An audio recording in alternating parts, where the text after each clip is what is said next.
더불어민주당이 법원과 검찰에 대한 압박 수위를 높이는 가운데 국민의힘은 민생을 부각하며 여당과 차별하겠다는 전략을 세우고 있습니다. 추석 연휴를 하루 앞두고 여야 모두 민심 잡기에 나선 모습입니다.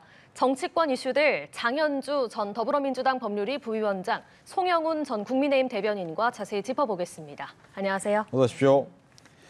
네, 추석 민심에 구애하는 양당의 모습이 보이는데 민주당에서는 추석 전 검찰청 폐지 약속 지켜서 기쁘다. 내란의 먹구름이 걷히고 있다라고 이야기를 하고 있고 국민의힘에서는 이재명 정권의 폭주 독재 소식들이 너무 많아 추석 밥상 상다리가 부러질 판이다라고 이제 각기 다른 모습을 보였습니다. 민주당 얘기부터 듣죠.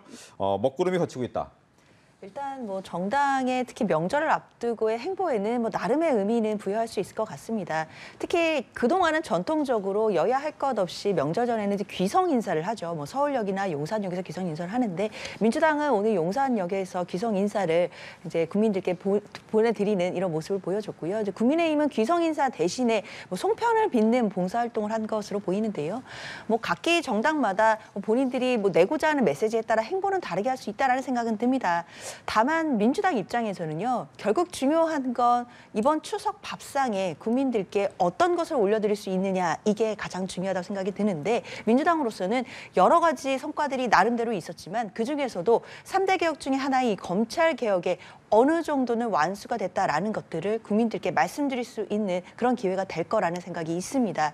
특히 뭐 정청래 대표의 이야기처럼 검찰청 폐지 소식을 이번 추석 밥상에 올려드린다라는 약속을 지키게 되었고 물론 앞으로 1년 동안의 유예 기간이 있기 때문에 그 과정에서 또 세부적인 것들을 또 제도적으로 조율해야겠지만 일단 수사권과 기소권의 분리라는 검찰개혁의 본질적인 흐름만큼은 이제 거스를 수 없을 정도로 입법으로 완비가 되었기 때문에 이런 부분들이 성과로서 추석 민심 밥상에 올라갈 수 있겠다라는 생각은 듭니다. 근데 그에 비해서 국민의힘은 지난 대선 패배 이후 지금까지 과연 국민 앞에 제대로 된 반성을 했는지 또는 제대로 된 혁신의 모습을 보여줬는지 이 부분에 굉장히 의문이 있고요. 특히나 그렇다면 국민의힘이 나름대로의 어떤 성과를 내서 그런 부분들을 추석 민심 밥상에 올릴 수 있는지 이런 부분에 대해서는 회의적으로 보시는 분들이 많으실 것 같습니다. 네, 민주당에선 검찰청 폐지 약속을 지켰다라는 부분을 강조하고 있는데 어떻게 들으셨는지요? 국민의힘이 굳이 추석 밥상에 올리려고 하지 않아도 세 가지는 우리 국민들의 추석 밥상에 저절로 오르게 될 것 같습니다. 첫 번째는 검찰을 이렇게 폐지하면 혹시 나중에 우리가 범죄 피해자가 됐을 때 굉장히 많은 변호사 비용이 드는 것이 아닐까? 그리고 권리구제가 굉장히 늦어지고 어려워지지 않을까라고 하는 국민적인 걱정입니다. 검찰을 폐지하는 정부조직법은 통과를 시켰는데 그 뒤에 어떻게 할 것인지에 대해서는 아직도 설계도가 정해지지 않고 있죠. 그다음 두 번째로 왜 이렇게 여당이 조희대 대법원장을 못 살게 굴지 못해서 안달인가. 이 부분에 대해서도 우리 국민들께서 추석 연휴 때 만나면 많은 이야기들을 주고받으실 것 같습니다. 그리고 이와 동시에 겹쳐지는 장면이 김현지 대통령실 제일 부속실장이죠. 그러니까 전 총무비서관인데 여태까지 총무비서관이 국정감사에 나오지 않은 적이 한 번도 없습니다만 정청래 민주당 대표는 조희대 대법원장을 향해서는 대법원장이 뭐 되냐라고 하면서 민주당이 김현지 부속실장에 대해서는 대통령실은 아예 보직을 바꿔주고 민주당은 증인 채택을 회피하면서 이렇게 엄호하려고 드는 걸 보면서 도대체 김현지 부속실장이 누구길래 이렇게 대통령실도 보호하려고 들고 여당도 방어하려고 드는가. 어떤 사람인지 너무너무 궁금하다. 이런 말씀들을 하실 겁니다. 이런 것들은 국민의힘이 밥상에 올리든 올리지 않든 우리 국민들께서 자연스럽게 연휴 내내 관심을 가지실 만한 쟁점들이다라는 말씀을 드립니다. 네, 민주당의 이 검찰청 폐지 후폭풍으로 김건희 특검 파견 검사들이 원대 복귀를 요청하고 있는데 이에 대해서 민주당이 연일 권고를 하고 있습니다. 오늘은 정청래 대표가 검사들을 향해서 자중자애하라 이렇게 밝혔더라고요. 그렇습니다. 그런데 일단 이 부분에 대해서는 사실 어제 민주당의 3대 특검 대응 특위가 김건희 특검을 직접 방문을 했었거든요. 예. 그 방문하기 전까지만 해도 사실 굉장히 강경한 얘기들이 나왔었습니다. 특히 검사들이 집단적으로 항명을 하거나 집단 행동을 하는 것은 공무원법 위반으로 형사처벌 대상이 된다든지 아니면 징계 대상이 된다든지 이제 상당히 이제 수위 높은 강경한 발언들이 나왔지만 사실 어제 이 특위의 방문 이후에는 사실 검사들의 입장에 대해서 어느 정도 설명이 된 것 같다라는 생각도 들거든요. 있거든요. 특히 전현희 위원장의 이야기를 빌면 사실 검사들이 뭐 집단으로 항명을 하거나 뭐 이런 차원이 아니라 하소연의 어떤 수준이었다라는 부분과 그리고 앞으로 맡은 바 소임을 제대로 하겠다라는 취지의 이야기들이 지금 나오면서 분위기도 또 전환되는 그런 모습들도 분명히 보여주고 있습니다. 근데 다만 저는 국민의힘의 이제 일부 의원들이 이런 부분에 있어서 뭐 검사들의 입장을 두둔하는 뭐 그런 취지의 모습을 보이면서 뭐 맞서라 이런 식의 얘기들이 나오는데 저는 아무리 정치권에서 정치적인 메시지가 나올 수는 있다고 생각하지만 이런 얘기들은 부적절하다고 생각합니다. 우리가 개혁의 과정에서는 개혁을 이끌어가는 한 축이 있고 그리고 개혁의 대상이 되는 집단이 분명히 존재합니다. 그렇다면 검찰개혁 과정에서도 당연히 개혁의 대상이 되는 검찰에서 항의하는 목소리 나올 수 있고요. 반발의 그런 과정들, 갈등들이 있을 수 있다고 생각합니다. 그런 부분들을 조율해 나가는 것도 개혁 과제의 하나라고 생각이 듭니다. 그런데 그중에 가장 부적절한 것은 이런 갈등들을 오히려 부추기고 본인들의 정치적인 이해관계에 이용하려고 하는 그런 정치 세력들이 오히려 저는 부적절하다고 생각을 하는데요. 국민의힘의 일부 의원들 목소리로 나오는 것 같이 뭐 맞서라 이런 식의 반응은 사실 그럼 검사들에게 집단 항명을 하라고 부추기는 건가요? 그러면 만약에 검사들이 집단 항명을 하면 정말 이건 국가공무원법 위반 혐의가 될 수도 있는 것인데 그때 그러면 정치인들이 책임을 져주나요? 그것도 아니지 않겠습니까? 이런 발언은 사실상 검찰 개혁이라는 큰 개혁 과제를 앞두고 나오는 정치권의 굉장히 무책임한 소리라고 생각이 듭니다. 네, 그러니까 말씀하신 부분 국민의힘 나경원 의원이 민주당 협박에 굴종하고 말 것이냐 하면서 맞서라고 주문을 한 건데 이런 부분 부적절하다고 말씀을 하셨어요. 어떻게 보십니까? 잠시 2년 전으로 시계를 돌려보겠습니다. 박정훈 대령이 집단항명 수괴라는 죄명으로 기소가 됐을 때 민주당 어떻게 했습니까? 박정훈 대령이 의인이다. 그리고 박정훈 대령을 저렇게 핍박해서는 안 된다라고 하면서 거의 전당 차원에서 박정훈 대령을 엄호했었죠. 그런데 지금은 검사들이 정당한 문제 제기를 하니까 그것을 두고 집단항명이라고 합니다. 아니 홍시 맛이 나서 홍시라고 했는데 어떻게 그것이 집단항명입니까? 지금 특검에 파견 나가 있는 검사들은 이른바 수사와 기소의 분리라고 하는 미명하에 검찰을 폐지하는 것이 얼마나 모순적인지를 하루하루 일하면서 온몸으로 느끼고 있습니다. 왜냐하면 수사와 기소라고 하는 건요. 본질적으로 서로 분리될 수가 없는 거예요. 이건 마치 취재와 보도의 분리 같은 겁니다. 보도를 해야 되는 기자에게 너는 취재는 절대 하지 마라. 취재원에게 전화도 하지 마라. 현장에 나가 있는 기자에게 이렇게 물어봐라 저렇게 물어봐라 요구도 하지 마라. 너는 오로지 써준 대로 읽기만 해라 라고 하면 그게 제대로 보도가 되겠습니까? 그런데도 불구하고 가만히 있는 사람이라면 아마 셋 중에 하나일 겁니다. 취재도 모르고 보도도 모르거나 아니면은 써준 대로 읽는 앵무새 역할에 만족하거나 그렇지 않으면은 다른 꿍꿍이가 있거나 지금 이런 문제 제기를 하고 있는 검사들은 적어도 그런 다른 꿍꿍이가 있거나 수사도 모르고 기소도 모르거나 혹은 어떤 기소무쇠의 역할에 만족하겠다는 그런 사람들은 아닌 것입니다. 그러면은 이렇게 정말 국민을 향해서 정당한 문제 제기를 할 때는 그것을 열어놓고 다시 한번 공론장에서 우리가 논의를 해봐야 됩니다. 그리고 민주당이 이른바 이 검찰 폐지와 수사와 기소의 분리라고 하는 것이 정당하다는 것에 대한 납득할 만한 답을 할 수 없다면은 이 검찰 폐지를 제자리로 되돌린 것 외에는 다른 답이 없다라는 말씀을 드립니다. 네, 이제 검찰 개혁과 함께 이제 사법 개혁을 굉장히 중요하게 얘기를 하고 있는데 사법 개혁은 민주당이 두 개의 축 정도로 가는 것 같아요. 하나는 조희대 대법원장에 대한 이야기, 또 하나는 직위원 부장판사와 관련된 이야기인데 일단 대법원에서 직위원 부장판사와 관련된 의혹이 업무상 관련이 없다라고 얘기를 했는데. 여기에 대해서 이제 공수처에서 압수수색 영장을 냈지만 법원이 기각을 했습니다. 이 부분을 두고 또 이야기가 많더라고요. 민주당 의견부터 듣겠습니다. 그렇죠. 일단 그 정청래 대표도 사법부가 성역이나라는 취지의 메시지를 내고 있습니다. 근데 이런 메시지는 저는 이제 비단 민주당에 국한한 메시지라기보다는 국민들의 의문을 대신해서 전달하는 메시지라고 생각이 들거든요. 앞서 주기현 판사에 대해서 뭐 이른바 접대 의혹이 지금도 있는 상황이고 이 부분에 대해서 법원이 감찰을 하고 있지만 뭐 일단은 지금은 공수처의 수사 결과를 볼 때까지 사실상 준당된 상황이 아니겠습니까? 그렇다면 결국 공수처의 수사 결과를 보고 판단하겠다라고 법원에서 입장을 냈는데 정작 공수처가 관련된 강제 수사를 하기 위해서 압수수색 영장을 청구했더니 이 부분이 기각됐다라고 한다면 사실 국민들의 입장에서는 그럼 법원은 공수처의 수사를 기다린다라고 해놓고 어쨌든 사법부에서 또 영장을 기각하는 것 이것이 모순이 아니겠느냐라고 물으실 것 같거든요. 이 물음에 대해 대해서 저는 정청래 대표가 그리고 민주당에서 지금 대신 질문하고 대신 메시지를 내고 있는 거라고 생각합니다.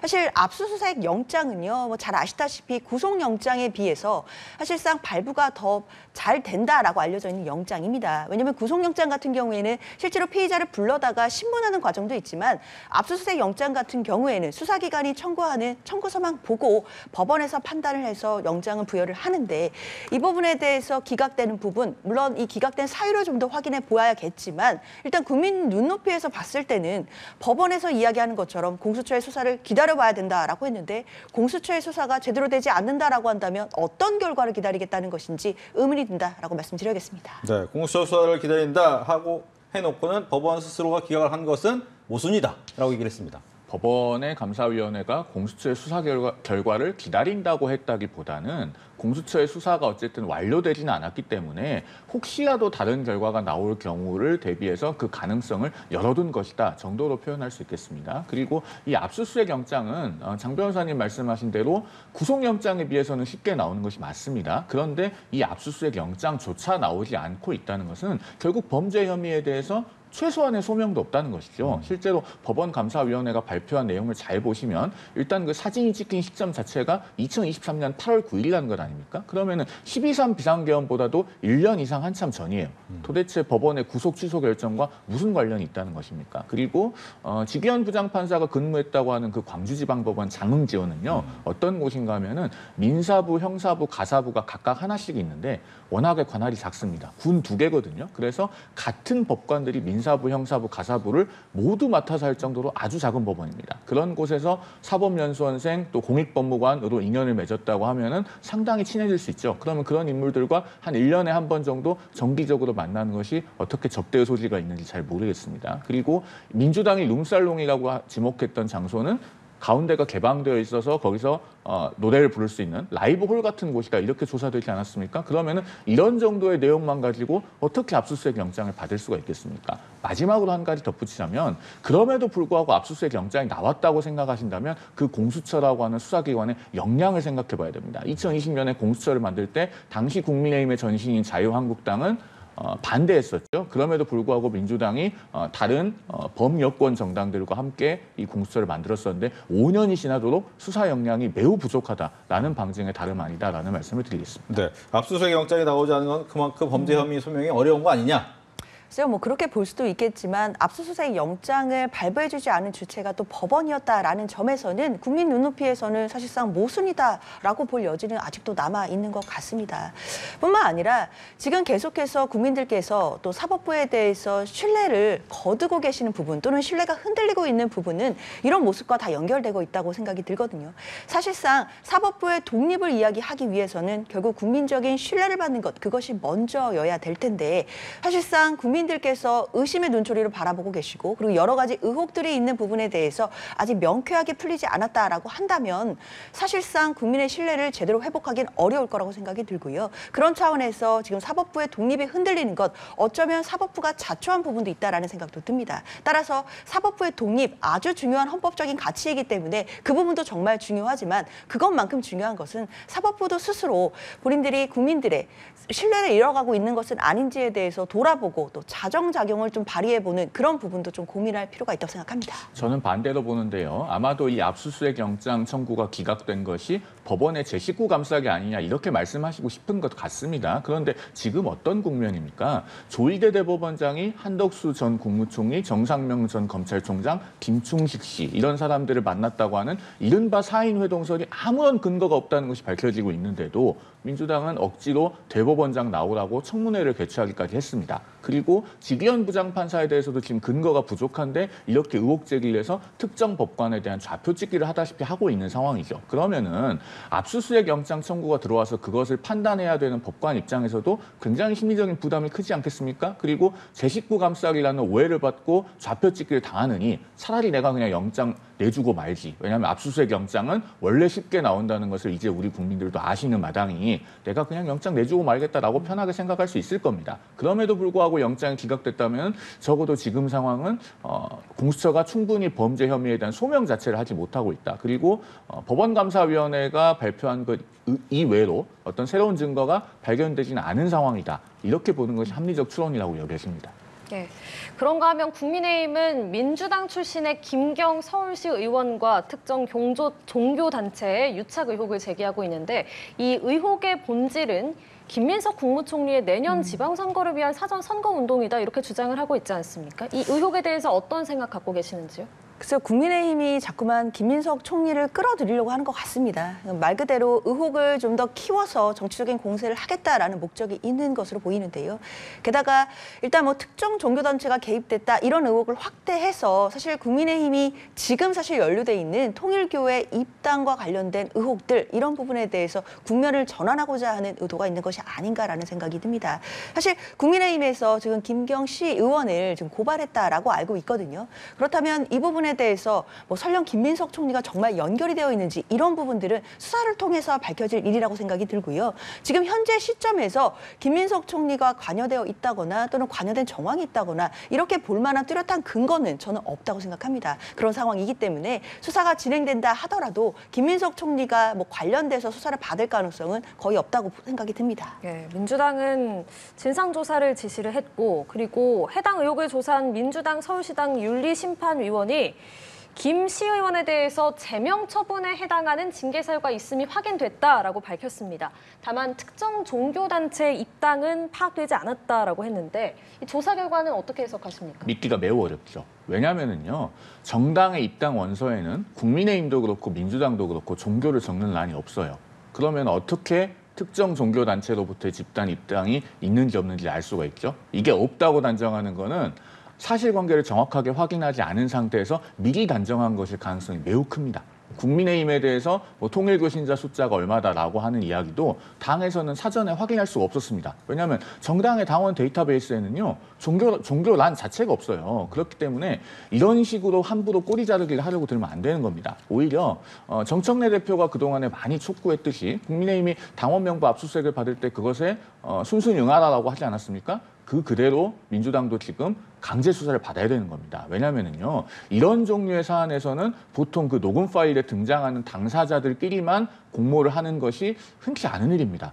거액의 돈이 들어가잖아요. 이 녹음 파일에도 1,800만 원이라고 하는 구체적인 금전이 언급이 됩니다. 그리고 김민석 총리의 이름도 등장합니다. 자, 당비 대납이라고 하는 거는 이렇게 본인들의 의사에 반해서 개인정보를 대거받아서 입당시키고 당비 대납하고 경선에 영향력을 미치려고 하면 적어도 6가지 정도의 범죄 혐의에 해당됩니다. 개인정보보호법 위반, 사문서 위조, 위조사문서 행사, 정당법 위반, 정치자금법 위반, 그리고 위계에 의한 경선관리 업무 방해죠. 그러면은 이런 일들을 그것으로 인해서 정치적 이득을 얻을 사람과 전혀 무관하게 그 사람은 알지도 못하는데 내가 그냥 팬심에서 해준다는 겁니까? 우리가 아이돌 그룹의 콘서트 표를 사서 가지 않는 걸 보고 영혼 보내기라고 하죠. 그런 것을 할 때는 내가 돈을 쓰면서도 우리 오빠가 몰라줘도 괜찮아. 우리 오빠만 행복하면 돼. 라고 생각할지 모르지만 이 정당에서의 당비 대납은 굉장히 중요한 범죄이고 정치적으로 큰 위험에 처해질 수 있기 때문에 이득을 얻는 사람이 모르는 상태에서 하기가 쉽지 않습니다. 국민의힘이 제기하고 있는 것은 매우 상식적인 의문이다라는 점을 말씀드립니다. 네. 그런데 그 이득을 받는 사람이 김민석 총리다라는 부분은 아직 단정할 수는 없는 상황이고요. 이 부분은 뭐 관련된 근거가 있다라고 보기는 어렵습니다. 지금 민주당의 조사 결과를 보면 김경시 의원이 내년에 영등포 구청장에 출마 예정이었다라는 부분들이 나오거든요. 그러니까 본인의 선거를 위해서 결국에는 이런 당무와 관련돼서 해당 행위를 한 것 아니겠느냐라는 부분들이 조사 과정에서 나온 것이고 그렇다라고 한다면 그 과정에서 입단된 사람도 지금 다 무효 처리를 하겠다라는 것입니다. 그렇기 때문에 이것을 섣불리 김민석 총리와 연결짓는 것은 지금으로서는 사실 근거도 없고 논리적인 비약이라고 생각이 들고요. 일단 김경시 의원에 대한 조사는 당에서 이 정도로 끝났다고 하더라도 지금 뭐 수사가 남아있는 상황이니까 수사 결과를 지켜보면 될 일이라고 생각합니다. 네. 다음으로 넘어와 보면 국민의힘의 이른바 조이대 한덕수 회동설을 제기한 2명의 국회의원 서영교, 부승찬 민주당 의원에 대한 징계안을 국회에 제출을 했습니다. 어떤 의미인가요? 이 기회에요. 면책특권 남용에 관한 악순환의 고리를 끊어야 됩니다. 최근에 국민의힘의 권성동 의원은 불체포 특권을 포기하고 본인 스스로 구속영장 실질심사에 출석했습니다. 결국은 구속이 됐죠. 그러면은 국민의힘에서는 적어도 특권을 내려놓고 본인의 불이익을 감수한 의원이 한 명은 있는 거예요. 민주당은 누가 했나요? 신영대 의원 같은 경우에 작년에 태양광 비리와 선거법 위반으로 수사받으면서 체포동의안 올라왔는데 민주당이 머릿수로 부결시켰습니다. 1년도 채 되지 않았고 불체포 특권뿐만이 아니라 이렇게 서영교 의원, 부승찬 의원은 심지어 AI로 합성됐다는 의혹마저 제기되었던, 물론 열린공감TV에서는 그걸 부정하고 있습니다만은 이렇게 누가 제보했는지조차 그 음성의 주체마저 불분명한 녹음 파일을 제시하면서 허위 의혹을 제기했습니다. 사실상 허위라고 해도 과언이 아닌 것이 4월 7일, 4월 10일, 4월 15일 이렇게 여러 개의 날짜가 그 녹음 파일에 보면 언급이 되죠. 그중에 가장 빠른 날짜가 4월 7일입니다. 그런데 그 녹음 파일의 내용을 보면 대법원장이 이재명 당시 민주당 대표의 선거법 위반 사건이 대법원에 올라오면 내가 알아서 처리하겠다라고 했다는 것입니다. 사건이 이미 올라와 있었습니다. 3월 28일에 대법원에 올라왔으니 올라온 지 열흘이나 되었는데 대법원장이 그렇게 말할 리가 없지 않습니까? 그러니까 국회의원이 최소한의 이성을 발휘했으면 걸을 수 있었던 거예요. 그렇게조차 하지 않고 허위 의혹을 면책특권 뒤에 숨어서 국회에서 제기했기 때문에 이것은 당연히 윤리특위에 제소를 하고 면책특권을 악용하는 악순환의 고리를 끊어야 됩니다. 민주당이 국민 앞에 최소한의 공복으로서의 의식이라고 하는 것이 있다면 이 징계에 동참해서 이제는 면책특권 뒤에 숨는 행위를 근절하는 데 함께해야 할 것입니다. 네, 허위 사실을 보였기 때문에 국회의원의 면책특권을 남용해서는 안 된다라고 얘기를 했습니다. 사실 국민의힘이 명절을 앞두고 여러 가지 정치 공세 수준을 높이는 것 아닌가라는 생각이 듭니다. 사실 앞서서도 말씀드렸지만 이번 추석 연휴가 굉장히 길고 그러다 보니까 이 민심의 밥상에 어떤 것을 올릴지 정당 내부에서도 고민이 참 많았을 거라고 생각하는데요. 민주당은 자체적으로 나름의 성과가 있었던 그 개혁안들에 대해서 밥상에 올리겠다라는 전략인데 비해서 국민의힘은 사실 지금까지 국민의힘 스스로 뭐 이러한에 뚜렷한 성과가 있다라고 보기는 조금 어려운 상황이 아닌가라는 생각이 듭니다. 국회 내에서도 물론 수적으로도 열세인 상황이기는 하지만 뭐 여야 간의 협치와 관련해서도 지금 국민의힘이 사실상 열세를 보이고 있는 상황이고 여러 가지 상황에서 또 수세에 몰려 있는 상황이기 때문에 사실상 여권을 공격하는 방식으로 정치 공세를 하는 것 아닌가라는 생각이 들거든요. 지금 국회에 많은 징계안들이 올라와 있습니다. 뭐 여야 의원 할 것 없이 지금 올라와 있는데요. 이번에는 뭐 여권의 의원들에 대해서 징계가 접수가 됐다면 사실 뭐 야당의 송원석 원내대표에 대해서도 징계안이 지금 접수가 되어 있습니다. 아시다시피 정청래 대표가 연설할 때 이른바 노상원 수첩에 관해서 뭐 그리 됐으면 좋았을 것이다라는 취지로 이야기를 해서 당시에도 크게 파문이 됐었고요. 이것도 이제 징계안에 올라와 있습니다. 사실 뭐 말의 품격이라든지 뭐 말씀 주신 것 같은 그런 면책특권이나 허위사실 공표나 이런 부분에 대해서는 뭐 여야 의원들 모두에게 다 해당되는 이야기인 것 같고요. 다만 추석을 앞두고 야권의 정치 공세가 좀 더 심해지는 것 같다라는 생각은 듭니다. 네, 알겠습니다. 오늘 나온 여론조사 결과도 보시죠. 이재명 대통령 지지율이 2주 전보다 2%포인트 하락한 57%로 조사가 됐습니다. 정당 지지도는 민주당이 41%, 국민의힘이 22%로 직전 조사와 같게 나왔습니다. 이재명 대통령 지지율이 하락하는 배경 뭐라고 보시는지요? 뭐 일단 수치상으로 봤을 때는 뭐 소폭이라고는 할 수는 있겠지만 또 여론조사라는 것은 또 흐름이 중요하기 때문에 예. 그래도 소폭이라도 하락했다라는 부분에 대해서는 또 겸허하게 민심을 경청할 필요 있다고 생각합니다. 대통령실에서도 그리고 정부에서도 당연히 이 여론의 또 동향이라든지 그리고 여론조사 지수에 대해서는 제대로 파악을 하고 있을 거라고 생각이 드는데요. 당연히 이제 이재명 정부로서는 지금 대내외로 어려운 상황 속에서도 나름대로의 최선을 다하고 있다고 저는 생각합니다. 다만 지금 현재 미국과의 그 관세 협상이 어려운 난국에 처해 있는 것도 분명한 사실이거든요. 그 과정에서 이재명 대통령이 국익을 중심으로 하는 실용주의 외교로 리더십을 지금 보여주고 있다라고 평가하는 국민들도 계시고 또 국민들께서 계속 성원을 보내주신다라고 하면 이재명 대통령도 국익을 우선으로 하는 그런 협상을 끝까지 타개낼 수 있을 거라고 생각을 하기 때문에 이번 명절에도 또 대통령과 정부에게 또 힘을 실어주시는 국민들이 많이 계시기를 또 기대하고 있습니다. 예, 여론조사 결과 어떻게 보십니까? 조금 전에 속보도 전해주셨지만 코스피는 연일 오르는데 왜 대통령 지지율은 빠질까? 이걸 생각해 봐야 됩니다.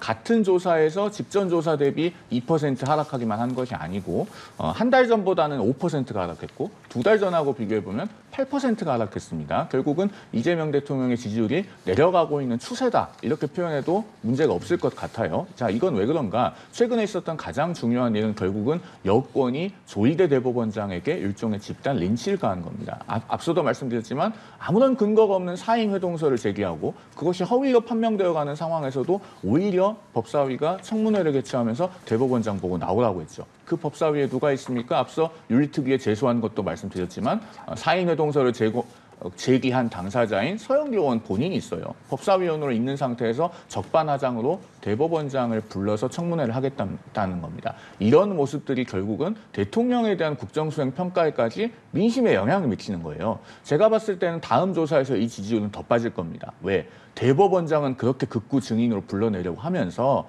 김현지 전 총무비서관은 보직까지 매우 부자연스럽게 이동시켜서 제1부속실장으로 만들면서까지 어떻게든 증인으로 불러내려고 하지 않으려는 그것을 막아보려고 하는 모습을 지금 우리 국민들께서 보고 계시기 때문입니다. 더더군다나 이 김현지 부속실장은 여러 가지 프로필이 아직도 베일에 가려져 있는 인물 아니겠습니까?